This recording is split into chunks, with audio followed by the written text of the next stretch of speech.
Menurut lo makna dari cinta bertepuk sebelah tangan tuh apa dari sudut pandang lo? Kayak kemarin gue bilang, cinta bertepuk sebelah tangan itu adalah Salah nggak misalkan kita mikirnya adalah kita udah cinta sama seseorang, tapi dia udah punya pasangan, kita salah nggak untuk Enggak. berusaha untuk ngedapetin dia? Nah, berarti Gue suka heran sih sama orang-orang yang kayak udah ada di wadahnya untuk yang tadi gue bilang ya dating app, dan lu kenapa takut jadi diri sendiri di awal? Padahal tuh baru dating app, gimana nanti lu udah ketemu secara langsung? benar. Pokoknya gue tertarik sama satu lirik lagu bilang gini.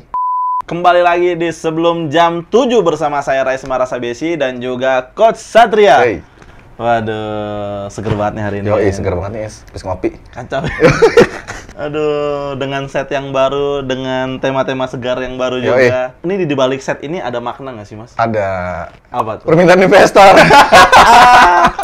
Mantap investor. Yoi. Mantap. Mungkin pembahasan ini lebih relate mungkin sama anak-anak muda. Jadi kali ini kita akan ngebahas tentang cinta bertepuk sebelah tangan. Nggak bunyi dong ya? Nggak bunyi, Kok? kan sebelah tangan. Nah, gitu. Kocak nih Mas Satria. Iya. Menurut lo makna dari cinta bertepuk sebelah tangan tuh apa dari sudut pandang lo? Kayak kemarin gue bilang, cinta bertepuk sebelah tangan itu adalah ketika ekspektasi itu lebih tinggi daripada cinta yang kita punya. Daripada cinta yang kita punya. Iya, selalu akan bertepuk sebelah tangan. Selalu di situ ya, Selalu balik di lagi situ. ke situ, balik lagi ke situ ya. Karena berarti salah kita kali ya, karena kita udah memberi ekspektasi yang lebih kali sama Benar. orang ya. Setiap orang punya makna cinta beda-beda. Ya, Anak di usia 17 tahun, makna cintanya beda sama yang 30, 20, itu beda. oh, kalau yang masih muda kan biasanya kita nyebutnya cinta monyet. Benar. Iya. Sampai gue punya perenungan gini, sebenarnya kata cinta bertepuk sebelah tangan itu cocoknya seperti kayak cintanya Tuhan ke manusia. Wah, maksudnya gimana tuh? Tuhan ngasih segala sesuatunya untuk manusia berdasarkan cinta. Ya. Tetapi manusia ibadahnya ogah-ogahan kadang. Bertepuk sebelah tangan nggak sih kadang gitu. Bener. Itu perenungan gue aja sih ya, itu perenungan gue Tapi aja. analogi gitu. ini gue setuju Mas. Gue setuju dengan kita udah dikasih yang terbaik, Bener. dikasih ini, dikasih itu. Bener. Tapi kita jarang ibadah. Jarang ibadah. Cinta bertepuk sebelah tangan. Dan Itu yang semua orang lakukan berarti ya? umumnya seperti itu, Tapi balik lagi ke esensi cinta ya gitu. Ketika kita mencintai, kita udah nggak terlalu berpikir yang macam-macam sebenarnya. Esensi cinta itu sendiri ya gitu. Cinta tuh kebebasan gitu loh. Ada istilah di manusia ya, di hubungan antara manusia, cinta bertepuk sebelah tangan karena ada rasa ingin memiliki. Karena ada rasa ingin memiliki. Kalau gue sebenarnya suka sama kata-kata atau setuju dengan kata-kata cinta tuh harus memiliki. Cinta tuh tidak harus memiliki. Tidak harus memiliki. Karena sebenarnya dibalik, misalnya gue cinta sama seseorang, apa sih sebenarnya yang gue punya? Ya cinta itu sendiri. Karena diri kita tidak akan pernah bisa dimiliki 100% sama orang yang mencintai kita. Wah. Ya kan gitu loh. Tapi lebih bagus kayak gitu. Atau salah nggak misalkan kita mikirnya adalah kita udah cinta sama seseorang, tapi dia udah punya pasangan, kita salah nggak untuk Enggak. berusaha untuk ngedapetin dia? Nah, berarti rasa ingin memiliki lo lebih tinggi daripada cinta lo. Salah nggak menurut lo? Balik lagi ke orang itu juga gitu loh. Kalau Iya. memang lo merasa dengan lo bisa memiliki dia, lo akan tambah mencintai dia gitu loh. Dan dia pun akan nyaman dengan cara lo mencintai, ya so what. Oke. Sebelum janur kuning melengkung ya, gitu. Kalau misalnya udah punya pasangan dalam arti married, ya mending nggak usah lah, kan masih ada yang lain gitu loh. Atau lo cukup mencintai dengan cinta lo sendiri gitu loh. Tapi menurut lo fenomena ini masih ada nggak sih sampai sekarang? Atau dulu belum ada, tapi baru-baru ini? Kayak di zaman-zaman Udah ada dulu dari zaman dulu. Istilah itu ada gitu loh. Sampai kan ada tuh lagunya Dewa 19 ya kan? Yang mana Cintaku tuh? bertepuk sebelah Sebelah tangan gitu. Tuh ada tuh kayak gitu. Oh, iya. Karena dibalik rasanya cintanya dia yang nggak terlalu besar, ada ekspektasi di situ yang besar untuk memiliki dia gitu. Padahal kemarin kita udah ngomong nih, ya kan? Pas ketika kita udah memiliki, kita udah puas. Iya. Alhasil, Ya ketika udah. hasrat hilang ya biasa saja, aja. gitu loh. Itu. Iya. Dengan analogi yang waktu itu ya. Iya, analogi yang kemarin tuh. Itu gue bener-bener sangat setuju karena gue masih kepikiran gitu sampai sekarang kayak banyak orang untuk berusaha ngedapetin sesuatu yang dimana kalau udah didapetin jadi biasa aja. Sama halnya kayak temen gue pernah ngeliat mobil nih, misalkan kayak Expander, pengen liat ini. Anjir gue pengen banget nih punya mobil ini. Pas lagi beli biasa aja. Biasa aja. Solusinya adalah kalau misalkan dari temen gue juga katanya kalau lu suka dengan sesuatu ya lu mendingan minjem aja. Jadi kalau misalnya udah nyobain ya udah pasti ntar biasa aja. Jadi rasa penasaran lu hilang. Tapi ada lagi orang-orang yang hobi atau dia udah suka banget sama satu brand, Oke. ya kan? karena itu langka atau gimana mobil itu sampai mobil itu nggak pernah dipakai kemana-mana sama dia gitu loh. Takut banget lecet ya nggak sih? Itu benar-benar segitunya. Iya, gitu loh. Berarti sama dengan cintanya dia lebih tinggi dari ekspektasinya dia. Tapi dengan menurut lo dengan fenomena ini kan pasti semua orang adalah beberapa yang ngerasain. Ada tanda-tandanya nggak sih? Ada sih tanda-tandanya. Tanda-tandanya gimana? Biar orang gini, pada tahu nih. Kenapa sih ya? Ini umumnya nih, Is. Ini umumnya nih. Dan ini akan cikal bakal ya, Is ya. Cikal bakal? Nah, cikal bakal. Ketika lu cinta sama orang, mestinya kan lu bahagia kan? Iya. Iya nggak sih? Tapi pas ketika lu jatuh cinta sama orang, terus lu insecure, itu cikal bakal cinta bertepuk sebelah tangan, men. Insecure kayak gini. Gue cinta nih sama si orang ini. Kira-kira dia suka nggak ya sama gue? Kira-kira kalau gue bilang gue akan diterima nggak ya? Insecure katanya kali nggak, men? Bener. Dia nggak menikmati cintanya dia gitu loh. Nggak dijalanin. Nggak dijalanin, malah dia menikmati ketakutannya dia itu sendiri. Gitu. Itu bukan cinta, men, namanya menurut gue gitu loh. Tapi dia tergila-gila atau overthinking dengan ekspektasinya dia sendiri gitu loh. Akhirnya timbul lah di situ insecure, overthinking dan lain-lain gitu loh. Kayaknya hal ini nih kayaknya yang setelah gue simak dari kata-kata lu tadi. Gue punya teman nih, Mas. Gue punya teman, dia temen deket gue. Deket banget sama gue. Gue udah berteman sama dia ya kurang lebih hampir 5 tahun lah. Dan di skena gue juga di stand up. Dia tuh orang yang punya rasa insecure dengan dirinya yang sangat tinggi. Dia punya prinsip kayaknya ya, gue nggak tahu ya. Dia tuh selalu menghindar dari dari kegagalan lah. Jadi selalu menghindar dari itu kayak dia tuh nggak pernah pacaran sampai sekarang. Tapi dia tuh sekarang lagi deket sama cewek, Mas. Dia lagi deket sama cewek. Dia tuh suka kadang-kadang cerita sama gue. Dan gue ngeliat dari respon ceweknya tuh sangat baik, sangat baik. Tapi dia tuh selalu insecure tadi tuh, insecure dengan dirinya kayak, aduh gue bisa nggak ya? Dan dia selalu risih kalau gue liat, wah lu perkembangan udah bagus nih. Ceweknya kayaknya ngerespon dengan baik, kayaknya lu bisa sama dia deh. Tapi selalu insecure, gue takut karena dia nggak pernah pacaran. Itu menurut lu orang yang kayak gitu harus diapain ya, Mas ya? Maksudnya, gue sebagai teman yang baik selalu mensupport dia untuk lu jangan takut, jangan insecure gitu. Healing sih. Healing. Karena itu bisa terjadi karena pola asuh zaman dulunya dia gitu. Entah dia sering disalahin, kayak lu lagi ngelakuin sesuatu, terus orang tua lu gini melulu gitu, lo salah tuh begini, jadi akhirnya lo takut mencoba. Mindset ya, masuk lagi ke otaknya ya? Masuklah ke bawah sadar gitu loh, ke bawah sadar lo gitu loh. Terus akhirnya ketika lu mau mencoba sesuatu, di sini lo takut gagal. Sebenarnya gue pengen tahu nih dia nih harus diapain gitu, karena gue sebagai teman dekatnya, gue ngerasa kayak kasihan, lu udah ya dia lebih tua dari gue lah, beda setahun sih sama gue. Cuman gue ngerasa kasihan dalam hubungan percintaannya dia tuh kayak dia harus ngapain gitu. Dan bisa jadi dia itu takut terluka, Is. Itu yang gue bilang, dia tuh selalu menghindar hal yang negatif lah. Padahal sebenarnya kita nggak bisa menghindari luka. Cepat atau lambat kita pasti terluka.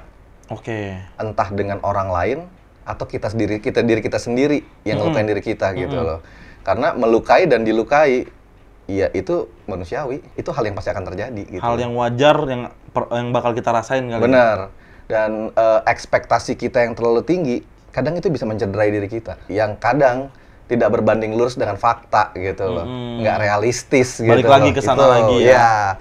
Bukan berarti kita nggak boleh berekspektasi, enggak gitu. Silahkan berekspektasi, tapi tetap kita ada porsinya. Iya. Ada gitu porsinya. Loh. Kayak misalnya gue berdoa nih, gue berdoa semoga hari ini gue dapat uang 1 miliar, ya kan? Tapi kerjaan gue tidur aja. Kira-kira datang nggak situ gitu loh. Iya nggak sih? Akhirnya gue kecewa dengan ekspektasi gue sendiri. Akhirnya gue mengutuk Tuhan ya kan. Katanya kalau doa dikabulkan ya kan. Tapi kan tetap syarat dan ketentuan berlaku. Ada ya usaha kan, gitu. dong. Bener. Itu banyak banget yang dilakukan dengan orang-orang di sekitar saya. Pengen ini, pengen itu, tapi rebahan. Betul. Sedangkan lo warawiri sana sini ya kan gitu. Nanti ada lah ya kayak ada pertanyaan gini, sebenarnya jodoh itu dicari atau gimana sih? Nah kalau versi gue jodoh itu ditunggu dan dijemput. Berarti salah dong orang yang bilang kayak tenang aja ntar juga jodoh akan datang. Orang-orang yang seperti itu harus di dalam kategori orang yang mudah ditemukan. Orang yang mencari jodoh adalah orang yang mencari seseorang yang mudah ditemukan sama dia. Nah kira-kira lu mudah ditemukan nggak sama orang-orang yang mencari lu? Kayak misalnya kenapa artis ada manajernya gitu. Kenapa tuh? Ya biar mudah ditemukan. Iya dong, gitu kan. Makanya pakai manajer sekarang ya. Gue soalnya pernah juga sih ngerasain namanya cinta bertepuk sebelah tangan gitu. Apalagi kalau misalkan kita udah naruh ekspektasi tinggi karena mungkin gue dulu masih muda banget kali ya. Kayak, gue pengen banget sama dia, gue berusaha. Tapi ujung-ujungnya gagal. Itu kan kecewa banget tuh. Tips dari lu untuk move on kepada orang yang belum kita miliki itu gimana? Pertama kita harus sadar ya. nggak ada yang bisa kita miliki di dunia ini 100%, termasuk diri kita sendiri. Iya. Kadang kita suka lost ya kan gitu. Iya, Mestinya iya. kita bisa kontrol emosi, ternyata Tetap lewat aja. Nah, di situ kita harus sadar dulu gitu loh. Cinta itu nggak harus selalu memiliki. Lo pernah dengar ada kayak istilah pemuja rahasia, secret admirer, Iya, ya kan? pernah. Pasti untuk kita nih yang berpikiran cinta itu harus memiliki, lu bodoh banget sih. Kenapa sih lu mencintai dalam diam gitu, mencintai dari jauh? Padahal bagi mereka itu pleasure. Kadang ada orang-orang yang kayak manekin, tau gak sih lo gitu, di display. Diem Hanya aja. lihat bagus di display, tapi pas ketika kita milikin, keindahannya itu hilang. Banyak kayak sering terjadi kayak gitu Benar. dalam lingkungan orang-orang kita Makanya ya. ada sampai orang-orang bilang gini, kayaknya gue salah pilih pasangan deh. Kan ada tuh yang seperti itu kan. Iya. Karena dia awalnya ngeliatnya dari jauh. Indah banget, pasti dideketin, nggak sesuai ekspektasi. Orang-orang main dating app, kalau masang foto yang jauh pasti deket ngeblur pecah ya kan. Bener. Iya, pas ketemu beda gitu. Bener. Apalagi kalau dating apps zaman sekarang tuh ini fotonya bukan foto sendiri, Mas.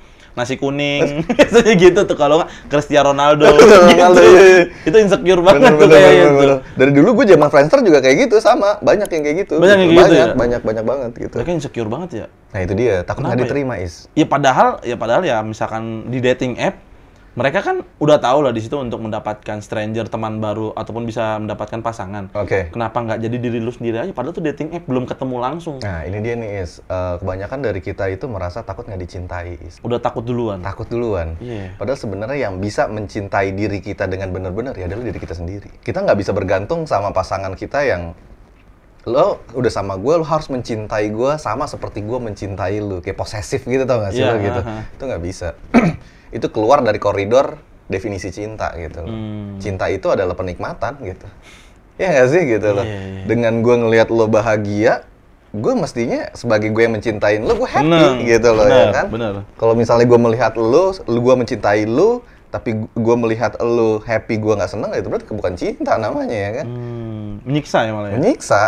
Menyiksa diri sendiri dan menyiksa orang itu gitu loh. Gue suka heran sih sama orang-orang yang kayak udah ada di wadahnya untuk yang tadi gue bilang ya dating app, dan lu kenapa takut jadi diri sendiri di awal? Padahal tuh baru dating app, gimana nanti lu udah ketemu secara langsung. Benar. Pokoknya gue tertarik sama satu lirik lagu bilang gini, cinta itu sederhana, yang rumit itu kamu gitu. Wah, gue suka banget itu. Dan sesederhananya cinta itu akhirnya kita jalanin dengan cara-cara yang menyiksa kita sendiri gitu, yang menyiksa orang yang kita cintain itu sendiri gitu loh. Bikin rumit nggak sih sebenarnya gitu? Padahal sebenarnya cinta itu sederhana, cuma perasaan. Lu suka, lu sayang sama dia gitu. Ya udah. Kan Dan nggak harus seperti itu. dimilikin. Nggak harus dimilikin juga. Bisa hanya lu lihat dari jauh, nikmatin dari jauh Bener. gitu ya. Dan kalau memang itu terjadi, lu akan memiliki dia, dia akan memiliki lu, itu bukan kuasa kita gitu. Itu kuasa yang punya cinta gitu loh. Bener. Karena gue percaya satu teori kayak gini, cinta itu adalah gift, pemberian. Pemberian dari Tuhan gitu loh. Yang bisa ngegerakin hatinya yang lo suka atau lo cinta, itu pun Tuhan juga gitu. Lo mau pakai teknik segala gimana pun juga kalau misalnya Tuhan nggak ngerestuin, nggak akan jadi. Nggak akan dia suka sama lo gitu loh. Tapi balik lagi ada lagu tuh, Dewa 19 bilang gini, cinta itu adalah ruang dan waktu. Aku bisa membuatmu jatuh cinta padaku meski kau tak cinta. Beneran? Bisa gitu. Iya. Iya kan gitu. Iya sih. Cinta itu ada juga karena apa? Intensitas. Sering ketemu, sering bicara, disitulah timbul kenyamanan nanti gitu. Kalau kita pakai teori sains lah ya gitu. Iya, dengan sering ya, sesering mungkin ya. Dengan sering, Intens. yes. Dan kualitas komunikasinya seperti apa gitu loh. Oke. Itu. Tapi misalkan gini Mas, misalkan mereka ada dua orang lah pasangan, mereka tuh udah cukup intens dan udah ngejalanin bareng-bareng. Misalkan mereka terjebak di zona friendzone Itu, yang balik lagi kita pernah bahas, itu gimana? Kan maksud gua bakal sakit banget yang dirasain sama yang udah naruh ekspektasi tinggi dan satu biasa aja. Tuh gimana? Kadang ada juga gini, di friendzone itu ada gini, sebenarnya sama-sama suka, Tapi ragu. Kayak misalnya gini, mereka berawal dari persahabatan. Kan gue waktu itu pernah bilang, cewek sama cowok itu nggak bisa temenan bener-bener ya kan. Pasti salah satunya di antara itu ada yang baper ya kan. Pasti, gitu. pasti. Nah ketika istilahnya dia mau, ya udah deh gue mau nembak dia deh, sahabat gue sendiri. Nah akhirnya ditembak nih. Si sahabat itu bilang, udah kita cocoknya jadi sahabat. Berarti sebenarnya bukan karena dia nggak suka, karena di situ dia ada kenyamanan juga sebenarnya ya kan gitu loh. Tapi dia takut hubungan ini rusak. Iya, dan selalu alasannya gitu kan. Iya. Gue takut kalau misalnya kita jadi pasangan, lu jadi ngatur gua, lu jadi berubah bukan jadi yang kayak sekarang. Bener. Itu beneran itu terjadi. Balik lagi ke tadi, misalkan kayak lu takutnya lu dapetin gua, lu jadi ngontrol gua, lu jadi pengen ini itu bukan cinta. Bukan cinta jadinya nanti gitu loh. Kita kan jadi persaingan, kompetisi ya kan kompetitif gitu loh. di antara dua pasangan tersebut. Iya gitu loh. Dan esensi cintanya pun juga akan hilang, berubah jadi transaksi nanti jadinya gitu. Transaksi itu dalam arti kayak gini, transaksional. Kalau gua mencintai lo berarti gua harus ngasih ini, itu bukti gua mencintai lu gitu loh. Padahal kan tidak seperti itu juga gitu loh. Pas ketika lu mencintai seseorang, silakan suguhkan komunikasi yang enak sama dia, yang bikin dia nyaman, yang bikin kalian berdua nyaman gitu untuk loh. ngejalaninnya. Untuk ngejalaninnya. Nah, disitulah hubungan percintaan lo kan langgeng. Oke. Gitu. Nggak selalu kayak cinta itu selalu butuh materi yang berlebih, nggak juga. Nggak harus. Nggak harus. Banyak satu hubungan yang alhamdulillah dikasih materi yang berlebih, tapi nggak bagus juga. Penyakitnya apaan? Komunikasi lagi, gitu loh. Iya. Malah banyak yang kayak gitu kayaknya deh. Dibanding banyak yang nggak semuanya sih. Gue ngeliat di lingkungan gue sendiri sih banyak yang biasa aja, tapi karena komunikasinya baik, tapi lancar aja. Lancar-lancar aja. Padahal sebenarnya materi itu kan cuma penunjang atau fasilitas untuk bikin hubungan lo ya lebih indah. Jadi lah. Indah ya. Indah. Bukan baik. Indah aja, tambahan aja gitu loh. Kayak misalnya kalau ada orang nih pasangan ini berhubungan terus finansialnya nggak terlalu bagus. Ya setidaknya datingnya di warkop terus. Pas finansialnya bagus, naiklah datingnya di restoran-restoran mahal. Tapi itu kan nggak ngejamin kualitas cintanya kan gitu loh. Klien gue, dulu waktu suaminya cerita sama gue, bulan gue cuma 2 juta per bulan. Kayaknya gue bisa jalan enak sama istri gue bisa jalan sama anak gue ke Bandung bareng. Pas ketika gue bisa ngasih 100 juta per bulan ke dia, kenapa suasananya berubah? Berarti kan finansial juga nggak terlalu menjamin kualitas cinta itu akan lebih baik kan gitu loh. Ngantar lu 100 juta per bulan kerja apaan nih mas ya? Pengusaha dia. Mau gue kayak gitu. Gue mau jadi istrinya segitu. Dan akhirnya istrinya selingkuh, men. Karena ya tadi. Iya, dan selingkuh sama orang yang di bawah dia. Gila nggak sih lo, men?